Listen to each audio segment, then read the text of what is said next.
Hello guys, I've just vibe coded an app here. You're gonna hear more about it soon. But in general, I wanted to show you some common mistake I see among models when I vibe code, but also among other engineers when I actually audit the code for companies. So look at this. So technically, sometimes I have a component, and then component will contain that sort of a method. That method is bound into some HTML element. So let's have a look. I believe I can click here and then try to look for it. Yeah. So you see, it doesn't matter what it is. The idea is very simple. I have the button and then I have a click event, and then when I click, I invoke the method.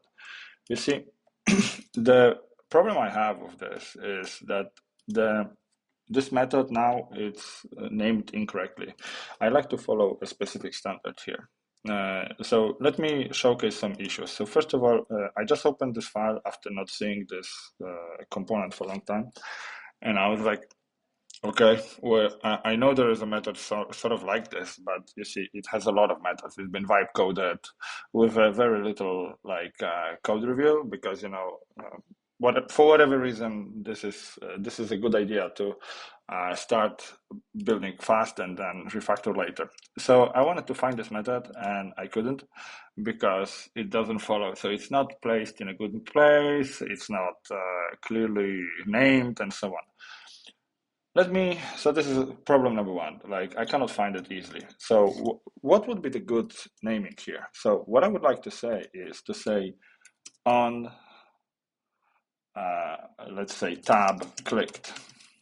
Okay. So I want to prefix it with on because when I do that, I know it's part of like event handler. I know it's an event handler, right? And I want to also say in the past tense what event has happened. So something was clicked, something was selected, something, whatever, was cleared, submitted. So I like to follow this on clicked, right? But I also need to put a noun that explains what was clicked. In this case, it's a tab. So when I come here, for whatever reason, it didn't change, but it's here. These are chips, tabs, whatever. They are actually tabs, tab headers, tab chips, buttons on top.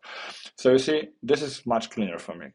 Why? Because it clearly communicates what has happened.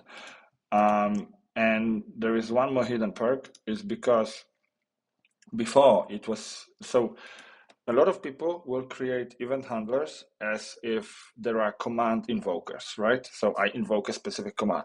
So it works very easily because I can see sort of an intent. Looking in the component, I know what's supposed to be inside, right? So I very rarely care about super good naming on this level. I can see something is clicked. It's super obvious for me, and I can know what has happened. So there is a benefit. If it was named before, I could tell, oh, I know what's hidden inside the method. But that's sort of a problem, right?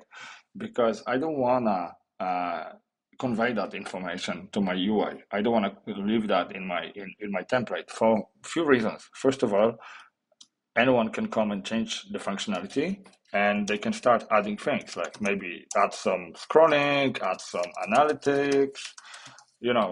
They can add plenty of things here, and suddenly it's no longer change mode, right?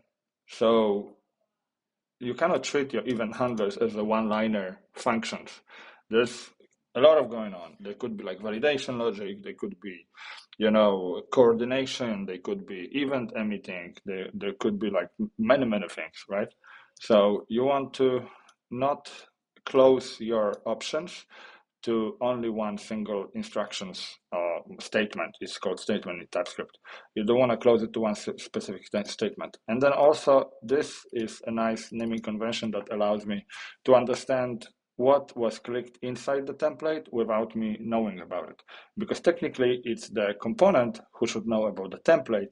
It's not the template who should know about the component, right? You can see the dependency here. So you sort of break the dependency by conveying that information. You break the dependency inversion principle, sort of. So you make your lower details know about the higher order things, right? Flows. So yeah, that's it. That's all I wanted to tell. This is like super basic. I want to make those short videos while I code. Hopefully it's useful for some of you.